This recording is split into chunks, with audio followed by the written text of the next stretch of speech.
नमस्ते everyone, welcome back to my YouTube channel.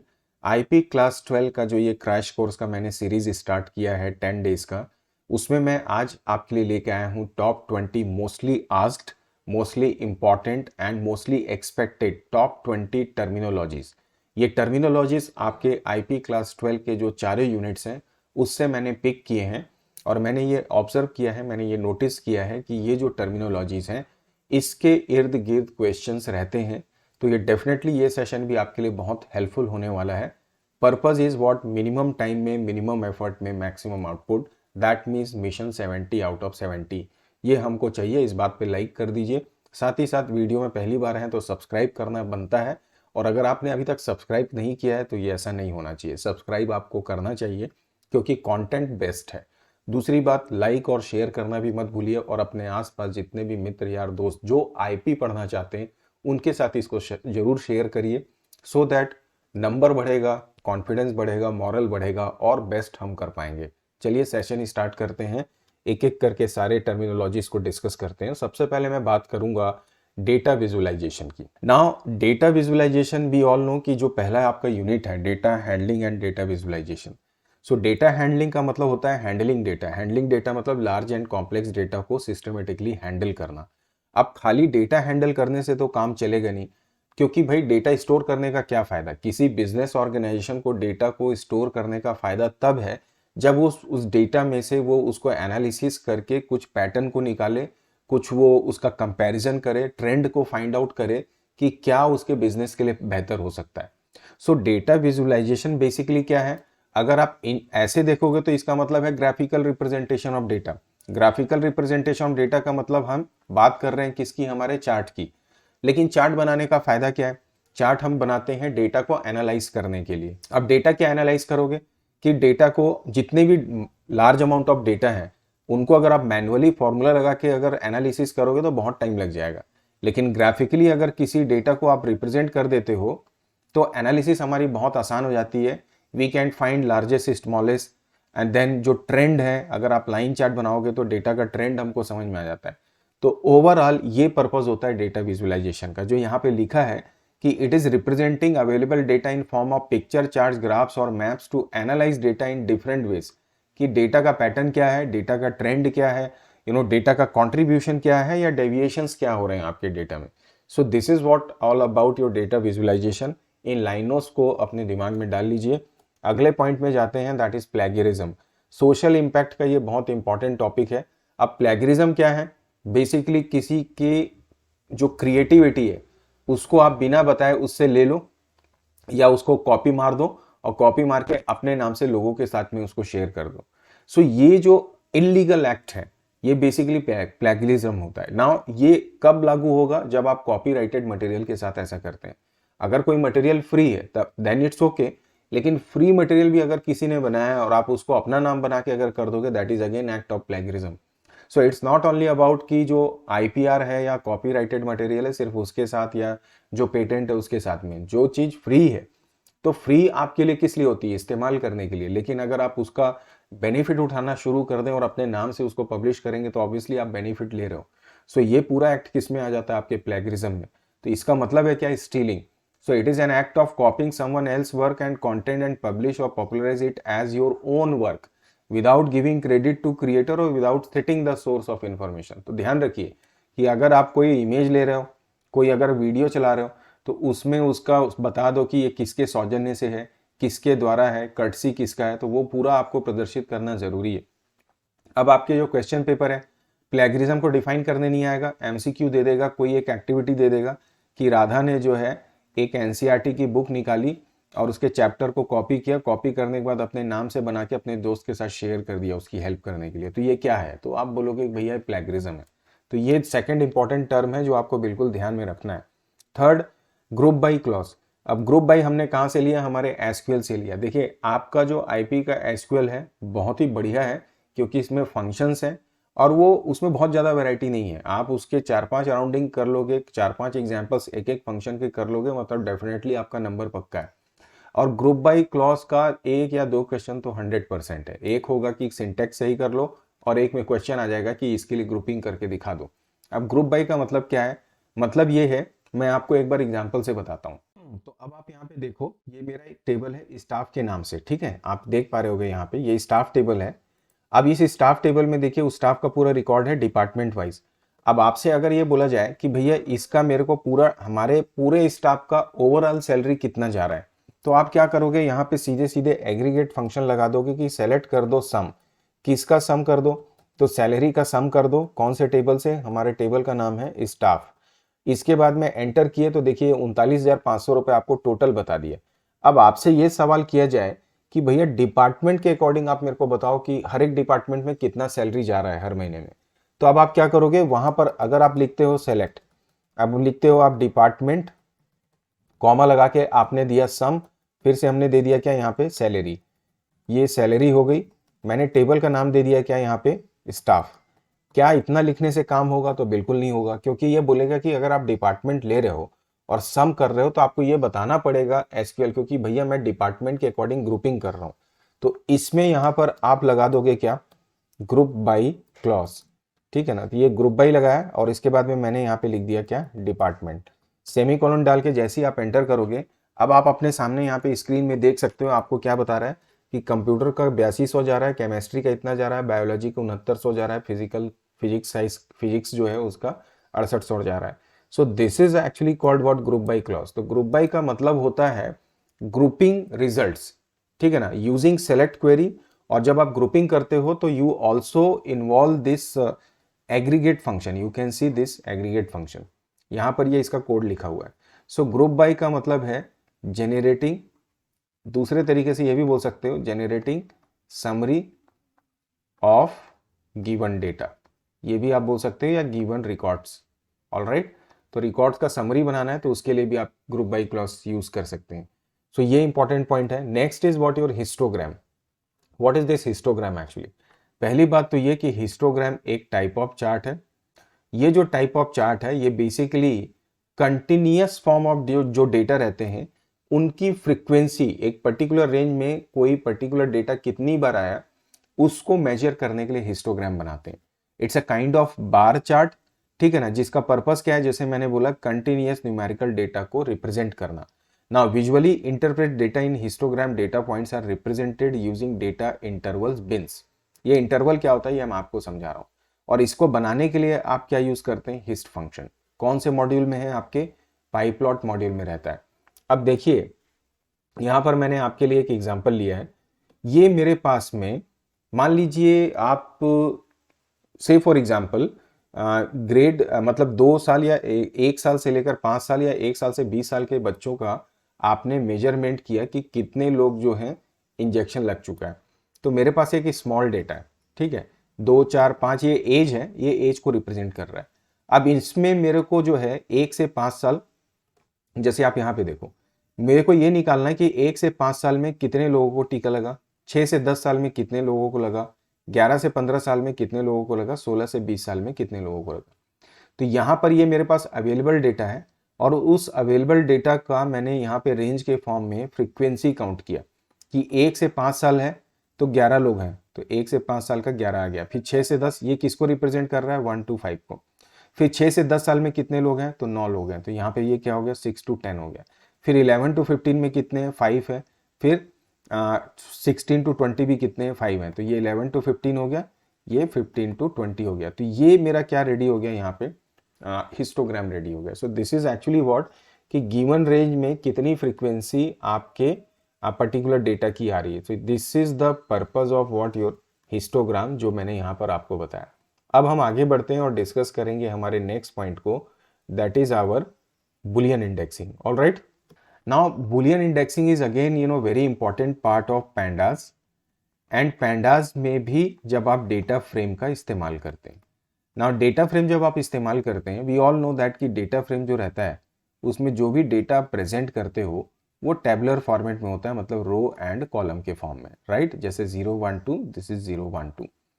अब आपको ये भी मालूम है कि जो डेटा फ्रेम है उसकी आप मैनुअल इंडेक्सिंग भी कर सकते हो। मैनुअल इंडेक्सिंग मतलब आपका खुद का इंडेक्सिंग आप डिफाइन कर सकते हो। अब जैसे यहाँ पर ये 0 1 2 है, मैंने इसको क्या कर दिया, ABC कर दिया, तो ये क्या हो गया, मेरा मैनुअल इंडेक्सिंग हो गया। तो ये जो मैनुअल इंडेक्सिंग आप कर रहे हैं इसको आप बुलियन इंडेक्सिंग भी कर सकते हो, that is our true false. या आप इसको 0 1 भी कर सकते हैं। तो जब आप किसी की इंडेक्सिंग, किसी रो की या कॉलम जो आप चाहें, वैसे हम रो की ही करते हैं, सो अगर आप इसको ट्रू फॉल्स कर दोगे तो इससे फायदा क्या होता है कि आपको जब सेग्रीगेट करना है, जब आपको रोज को दो पार्ट्स में डिवाइड करना है, ट्रू वाले को अलग, फॉल्स वाले को अलग, तो वैसी सिचुएशन में बुलियन इंडेक्सिंग हमको हेल्प करती है। अब जैसे मेरे पास यहाँ पे कुछ डेटा है, मैं जल्दी से दो कॉलम ले लेता हूँ, कॉलम ए कॉलम बी, 10 20 15 18 17 19, ठीक है ना, और 20 क्या है 40 है। तो यहाँ पर आपने इसको कर दिया ट्रू, ये हो गया मेरा फॉल्स, ये हो गया ट्रू, और उसके बाद फिर से आपने क्या कर दिया, ट्रू कर दिया। अब अगर आप इसको स्लाइस करते हो या कभी भी आप लिखोगे डीएफ ब्रैकेट में आप कर दो ट्रू, तो ये क्या कर देगा, ट्रू वाले सारे डेटा सेपरेट कर देगा, आपको दिखा देगा पहला वाला, दूसरा मतलब तीसरा और चौथा रिकॉर्ड।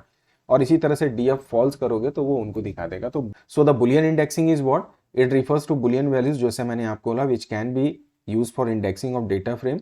एंड ये जो डेटा फ्रेम की इंडेक्सिंग करते हैं तो ये फिल्टर करना रिकॉर्ड को, उसके लिए हेल्पफुल है जब दो पार्ट में। और इसको इस्तेमाल करने के लिए डॉट LOC का भी प्रयोग कर सकते हो फिल्टर करने के लिए, या डायरेक्ट भी आप इस तरह से लिख सकते हो, या फिर आप ऐसे भी इसको प्रयोग कर सकते हो। तो ये हुई बात मेरी बुलियन इंडेक्सिंग की, तो ध्यान रखिएगा इस चीज को। Then the next and very important part is what your gateway. Now gateway के बारे में एक बात ध्यान रखिए कि it is a hardware device, केवल हार्डवेयर नहीं है, आप इसको बोलिए ये सॉफ्टवेयर भी हो सकता है। यहां पर तो ये पहली चीज होना चाहिए, it is a networking device, correct. तो gateway is basically what, networking device. और ये जो नेटवर्किंग डिवाइस है ये सॉफ्टवेयर भी हो सकता है या फिर ये आपका हार्डवेयर भी हो सकता है। अब आपको एक बात मैं बताऊं, जब आप किसी नेटवर्क में स्विच को लगाते हो, ठीक है, वो भी एक प्रकार का गेटवे है। अगर आप हब लगाते हो, मतलब जितने भी नेटवर्किंग डिवाइसेस हैं, चाहे वो स्विच हो, चाहे हब हो, चाहे राउटर हो, या सॉफ्टवेयर के फॉर्म में यदि आप फायरवॉल की बात करो, ये सभी क्या होते हैं, गेटवे का ही रूप है, गेटवे का कार्य करते हैं। आप बोलोगे फिर अलग से गेटवे क्यों है, तो देखिए एक होता है डेडिकेटेड गेटवे, जो जिसके बारे में यहाँ पे बात हो रही है। और इस बात को आप ध्यान रखें कि ये सारे गेटवे का कार्य करते हैं, लेकिन यदि आपको स्पेशली गेटवे की बात की जाए तो उसका पर्पस क्या है, तो उसको समझने के लिए पहले रूटर की बात करते हैं। रूटर जो होता है, मान लीजिए ये ऐसे एक नेटवर्क है, यहां पर एक नेटवर्क है, अगर ये दोनों नेटवर्क सेम प्रोटोकॉल को फॉलो कर रहे हैं, मतलब हैं दोनों डिफरेंट नेटवर्क लेकिन प्रोटोकॉल इनका क्या है, यहाँ पे सेम है, और तो इनको आपस में कनेक्ट करना है तो किसकी जरूरत पड़ती है हमको, या किसका प्रयोग कर सकते हैं आप, रूटर का। लेकिन अगर नेटवर्क जो हैं वो डिफरेंट हैं, लेकिन वो डिफरेंट प्रोटोकॉल को अगर फॉलो करते हैं, यदि इनका प्रोटोकॉल भी क्या है, डिफरेंट है, तब आपस में इनको कनेक्ट करना है, तब यहां पर हमको एक्चुअली किसकी जरूरत पड़ती है, हमारे गेटवे की जरूरत पड़ती है। तो इस बात को ध्यान रखिए। तो the purpose of gateway is not to connect only the nodes और to check the validity or authenticity of the data being coming inside, you can say the network, और जो बाहर जा रहा है। ये गेटवे जो है different type of networks of different follow, जो डिफरेंट प्रोटोकॉल्स को फॉलो करते हैं, उनको भी क्या करता है, आपस में कनेक्ट करता है, साथ ही साथ डेटा की ऑथेंटिसिटी को भी चेक करता है। सो जैसे मैंने यहाँ पे फायरवॉल बोला ना, तो ये भी also you can say the part of gateway. So this is what the definition of this gateway. आगे बढ़ता हूँ, फ्लॉस। एक्चुअली इसको फ्लॉस मत बोलिए, इसको हम लोग बोलेंगे फॉस नाउअडेज, ठीक ना, फ्री ओपन सोर्स सॉफ्टवेयर। तो आप कंफ्यूज मत होइए, इसको इग्नोर कर दीजिए, आप इसको फॉस कर दीजिए। तो फॉस क्या है, basically free and open source software. Alright, अब free and open source software है, मतलब ये क्या है, फ्री टू यूज है, फ्री टू रिसर्च है, ठीक है, फ्री टू डिस्ट्रीब्यूट है, ठीक है ना, एंड फ्री टू क्या है, एडिट है। मतलब ये चारों चीजें आती हैं। तो ओपन सोर्स का मतलब क्या हुआ, जो कि इसका जो मेन डिफरेंस है बाकी सभी सॉफ्टवेयर्स में और इसमें, वो है कि ये फ्री के साथ साथ क्या है, एडिटेबल भी है। ये फ्री के साथ साथ क्या है, आपका एडिटेबल भी होता है। जैसे मोजिला फायरफॉक्स ओपन सोर्स है, PHP ओपन सोर्स है, पाइथन ओपन सोर्स है, लिनक्स ओपन सोर्स है, MySQL जो है वो आपका ओपन सोर्स है, आपका जो ओपन ऑफिस आप यूज करते हैं वो ओपन सोर्स है। लेकिन जैसे कि अगर आप एडोबी रीडर की बात करो तो वो ओपन सोर्स नहीं है, लेकिन वो फ्री सॉफ्टवेयर है। अगर आप फोटोशॉप की बात करोगे तो वो प्रोप्रिएटरी सॉफ्टवेयर है, आपको उसको परचेस करना पड़ता है। तो free and open source software और ये 4 पॉइंट आप इसके बारे में ध्यान रखिए, जब भी जरूरत पड़े डिफाइन कर दीजिए और ये एग्जाम्पल्स इसका आप दे दीजिए। नेक्स्ट है digital footprint. What is this digital footprint?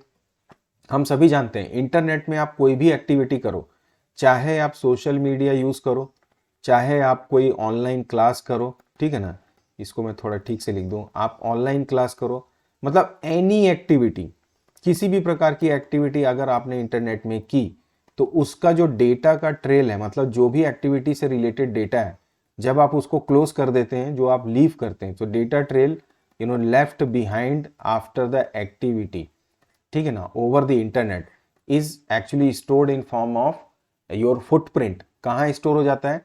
2 जगह स्टोर हो सकता है, या तो वेब सर्वर में। आप बोलेंगे ये वेब सर्वर कहाँ है? जैसे मान लो आपने ओपन किया techtipnaw.in, ठीक है, अब techtipnaw.in जहाँ भी जिस भी सर्वर में स्टोर होगा, वेब सर्वर में, और आपने इसको खोल के इसमें कुछ भी किया तो वो उसके सर्वर में उसकी एक्टिविटी क्या हो जाएगी? स्टोर हो जाएगी। साथ ही साथ आपका जो लोकल ब्राउजर है, लोकल ब्राउजर की जो हिस्ट्री है, वहां पे भी ये जाके क्या हो जाता है? स्टोर हो जाता है लोकल ब्राउजर की हिस्ट्री में। तो डिजिटल फुटप्रिंट दोनों जगह स्टोर होता है। और किसी भी प्रकार की एक्टिविटी आप करते हैं, चाहे जैसे सोशल मीडिया में आप कुछ कमेंट कर रहे हो, ईमेल कर रहे हो, जियो लोकेशन आपने ऑन किया, आपने ऑनलाइन परचेजिंग की, क्लास की, कुछ भी सर्च किया, सब चीज डिजिटल फुटप्रिंट है। 2 प्रकार के होता है, एक्टिव और पैसिव। एक्टिव मतलब जो आप खुद इंटेंशनली करते हो, जैसे ईमेल आप कर रहे हो मतलब वो एक्टिव है। लेकिन जैसे कई बार आप कोई एप्लीकेशन ऑन किए और वहां पर आपका जियो लोकेशन ऑन हो गया, तो जियो लोकेशन ऑन हो गया मतलब वो पैसिव हो गया, क्योंकि आपने इंटेंशनली उसको नहीं किया। So this is about digital footprint. Then है वॉइस ओवर इंटरनेट प्रोटोकॉल। आज के ज़माने में इंटरनेट की इतनी तबाही क्यों मची है? Because of this voice over internet protocol. ये बहुत सस्ता है और ये आपको मुहैया कराता है telephone over the internet. And जब मैं आपसे बोल रहा हूँ टेलीफोन ओवर द इंटरनेट, मतलब ऑडियो और वीडियो दोनों टाइप का कम्युनिकेशन सस्ते से सस्ते रेट में आप using this voice over internet protocol करते हो। तो ये क्या है? सेट ऑफ रूल्स है, ये प्रोटोकॉल है जो आपके ऑडियो और वीडियो डेटा कम्युनिकेशन को पॉसिबल करता है over the internet connected devices. तो ये जो आप व्हाट्सएप यूज कर रहे हो, ये जो आप जियो यूज करते हो, ठीक है ना, जो जियो कॉल्स होती हैं, गूगल हैंगआउट्स हैं, इस तरह के यहाँ पे ये मैंने कुछ एग्जांपल्स दिए, ये सब आपके वॉइस ओवर इंटरनेट प्रोटोकॉल को इस्तेमाल करते हैं। वॉइस ओवर इंटरनेट प्रोटोकॉल का एक ही प्रॉब्लम है कि अगर डेटा या इंटरनेट सही नहीं चलेगा तो ये बढ़िया से काम नहीं करता। इसके अलावा सस्ता है, टिकाऊ है, क्लैरिटी है, सब चीज़ बढ़िया है। तो इस बात को आप ध्यान रखेंगे। अगले टॉपिक में आते हैं, that is intellectual property rights. Intellectual property right क्या है? देखिए, बेसिकली इंटेलेक्चुअल प्रॉपर्टी राइट का मतलब है जो आपकी क्रिएटिविटी को क्या करता है? प्रोटेक्ट करता है। ये आपकी क्रिएटिविटी को क्या करता है? प्रोटेक्ट करता है। कैसे प्रोटेक्ट करेगा? तो 3 तरीकों से ये प्रोटेक्ट करता है। एक है आपका कॉपीराइट, ठीक है, दूसरा है पेटेंट, और तीसरा है आपके पास क्या? ट्रेडमार्क। 3 तरीकों से आईपीआर या आपकी प्रॉपर्टी या आपकी क्रिएटिविटी प्रोटेक्ट की जाती है। और ये तीनों किसके अंतर्गत आते हैं? Intellectual property. इंटेलेक्चुअल प्रॉपर्टी क्या है? जहां पर आप अपने मगज को इस्तेमाल करके कुछ क्रिएशन करते हैं, कुछ अपने दिमाग को इस्तेमाल करके, ठीक है।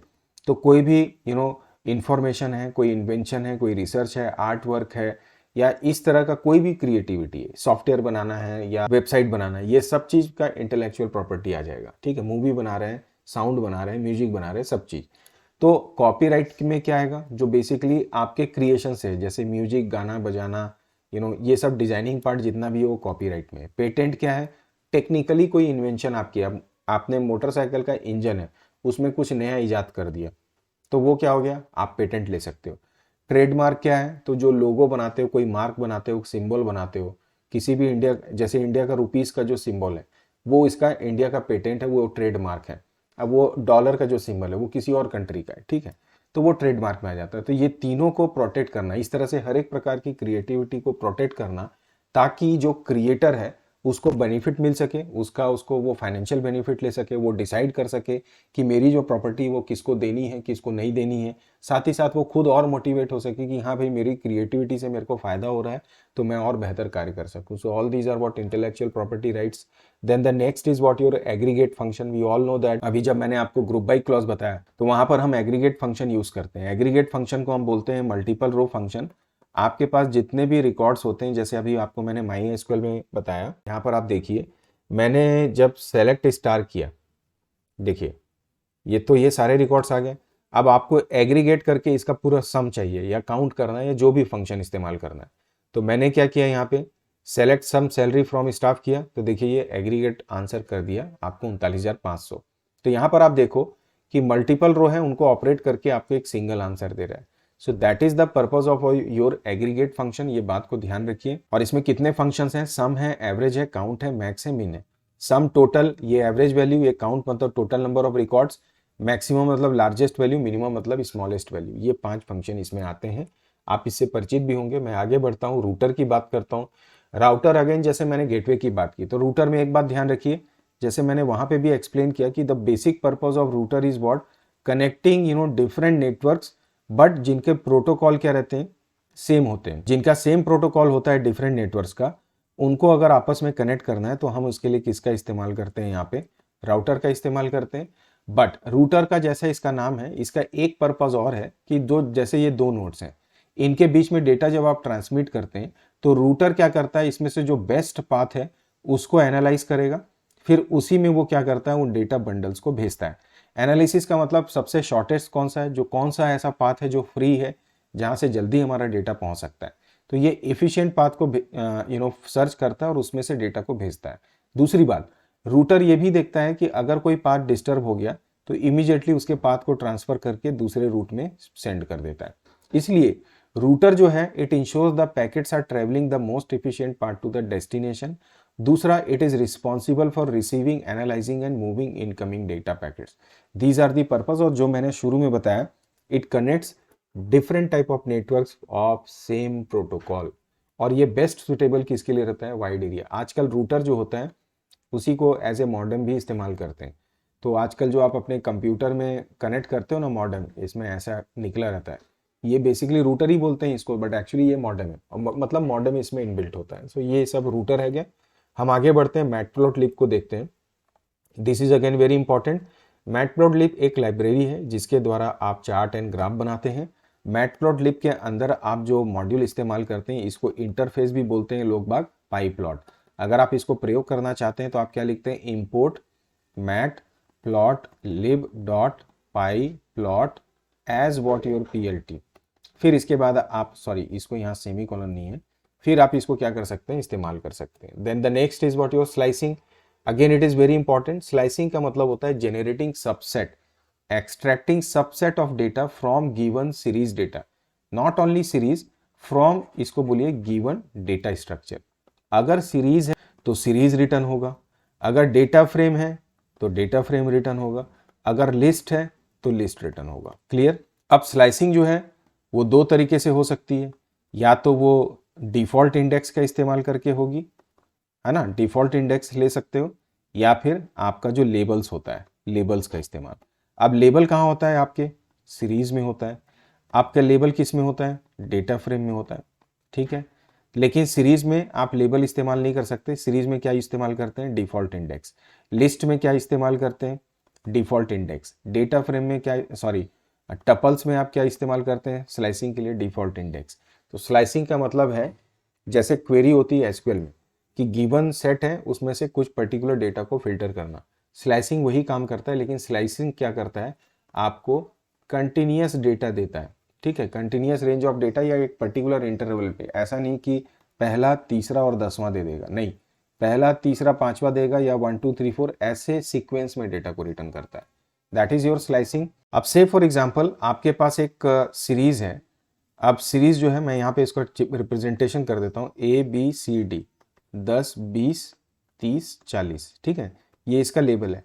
तो अगर आप लिखोगे A:C, तो ये 3 वैल्यूज को दिखाएगा जिसमें C भी इंक्लूड है। अब मान लीजिए कोई लिस्ट है, यहाँ पे वैल्यू है 10 20 30 40 50, ठीक है, और आप लिखते हो L, से फॉर एग्जाम्पल आपने डाला 1:3, तो 1:3 मतलब 0 1 मतलब 20, 2 और 3 को ये क्या कर देगा, एक्सक्लूड कर देगा। तो यहाँ पर ये आंसर दे देगा आपको 20 और 30।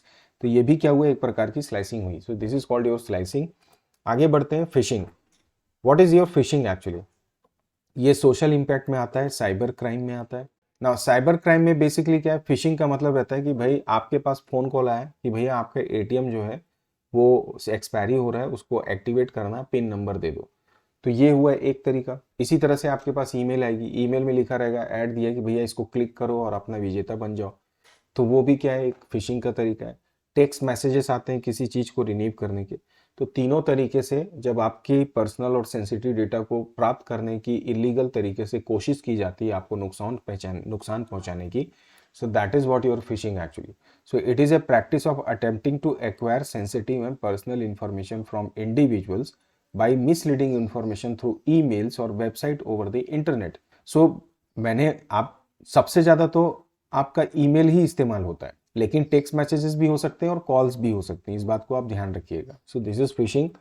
आगे बढ़ते हैं, हैविंग क्लॉज। तो हैविंग क्लॉज तो ग्रुप बाई क्लॉज के साथ इस्तेमाल करते हैं।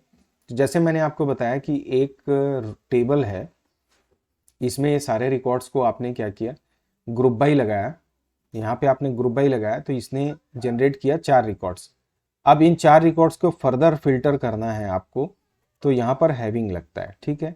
जैसे मैं एसक्यूएल में चल के आपको इसको एक्सप्लेन करता हूँ। अब ये आप देखिए मेरा स्टाफ टेबल है, ये मैंने ग्रुप बाई स्टेटमेंट एग्जीक्यूट किया। सो आप देखिए ये मेरा ग्रुप बाई से कंप्यूटर केमिस्ट्री बायोलॉजी के अकॉर्डिंग सम ऑफ सैलरी आ गया।